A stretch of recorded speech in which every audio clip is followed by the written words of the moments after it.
सत्य एक है, विद्वान उसको अलग अलग तरीकों से कहते हैं। इस चर्चा को मैंने इसी रूप में लिया है कि लक्ष्य एक है, किसानों का कल्याण। तरीके अलग अलग हो सकते हैं, रास्ते अलग अलग हो सकते हैं।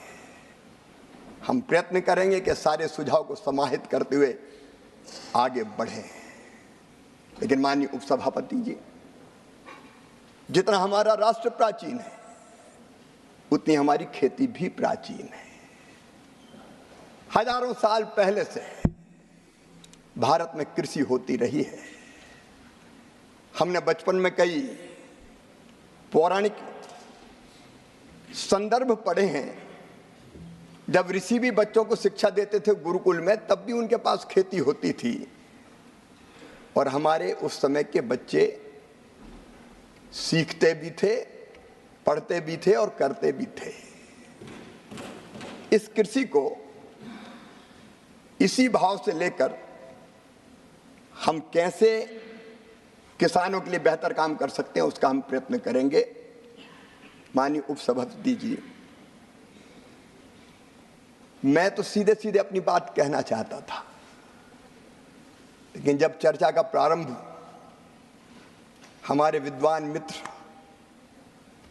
सुरजेवाला जी ने किया तो उनने थोड़ा छेड़ दिया। माननीय उपसभापति जी, हम किसी को छेड़ते नहीं है, लेकिन अगर कोई छेड़ दे तो फिर छोड़ते भी नहीं। इसलिए मैं वहीं से आरंभ करना चाहता हूं। बेहतर होता वो आज यहां उपस्थित होते। माननीय उपसभापति जी, उनको याद भी आए तो शकुनी याद आए। शकुनी, चौपड़, चक्रव्यूह, और इन सारे शब्दों का संबंध है अधर्म से। जाकी रही भावना जैसी, प्रभु मूरत देखी तुम तैसी। शकुनी मतलब छल, धोखे और कपट के प्रतीक थे। चौपड़ में तो धोखे से ही हराया गया था। और चक्रव्यूह मतलब फेरवार नहीं, घेर के मारना। अब कांग्रेस को क्यों चक्रव्यूह, शकुनी, चौपड़ ये याद आते हैं? माननीय उपसभापति जी, जब महाभारत काल में हम जाते हैं तो हमें तो भगवान श्री कृष्ण याद आते हैं। यदा यदा ही धर्मस्य ग्लानिर्भवति भारत, अभ्युत्थानम धर्मस्य तदात्मानं सृजाम्यहम्, परित्राणाय साधूनां विनाशाय च दुष्कृतां, धर्म संस्थापनार्थाय संभवामि युगे युगे। हमको तो कन्हैया याद आते हैं।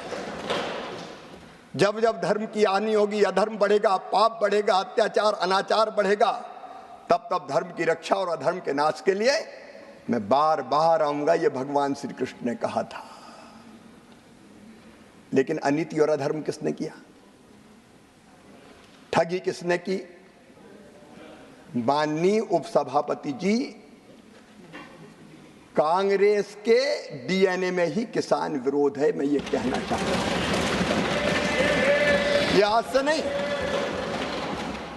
नहीं, प्रारंभ से ही कांग्रेस की प्राथमिकताएं गलत रही है। हमारे प्रथम प्रधानमंत्री स्वर्गीय पंडित जवाहरलाल नेहरू जी, मैं उनका आदर करता हूं,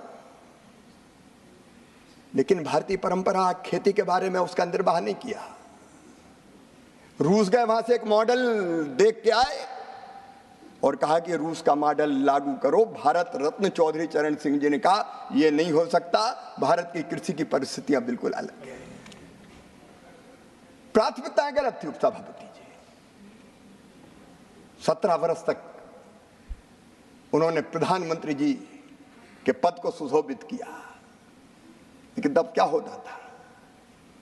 अमेरिका से PL 480 सड़ा हुआ लाल गेहूं भारत को खाने पर विवश और मजबूर होना पड़ा। माननीय उपसभापति जी, स्वर्गीय इंदिरा जी के समय, मुझे अच्छी तरह याद है, हम छोटे थे,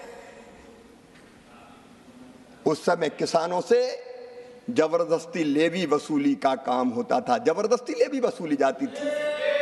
अगर 2 क्विंटल भी है तो 1 क्विंटल दे के जाओ। बिंडे खोद दिए जाते थे, रखा हुआ अनाज उठा लिया जाता था। भारत आत्मनिर्भर नहीं हुआ। स्वर्गीय राजीव जी ने भी बात जरूर की, उन्होंने बात अवश्य की एग्रीकल्चर प्राइस पॉलिसी की, लेकिन किसानों की आय बढ़ाने के लिए कोई सार्थक कदम नहीं उठाए। यहां तक कि माननीय उपसभापति जी, उदारीकरण का प्रारंभ हुआ। स्वर्गीय नरसिम्हा राव जी, मनमोहन सिंह जी उस समय वित्त मंत्री थे, लेकिन उस समय भी कृषि से जुड़े उद्योगों को डी लाइसेंसिंग नहीं किया गया, क्योंकि प्राथमिकता गलत थी। अगर आप ये वीडियो YouTube पर देख रहे हैं तो हमारे चैनल को सब्सक्राइब करें और बेल आइकन को दबाना ना भूलें। अगर आप Facebook पर ये वीडियो देख रहे हैं तो हमारे पेज को लाइक करें।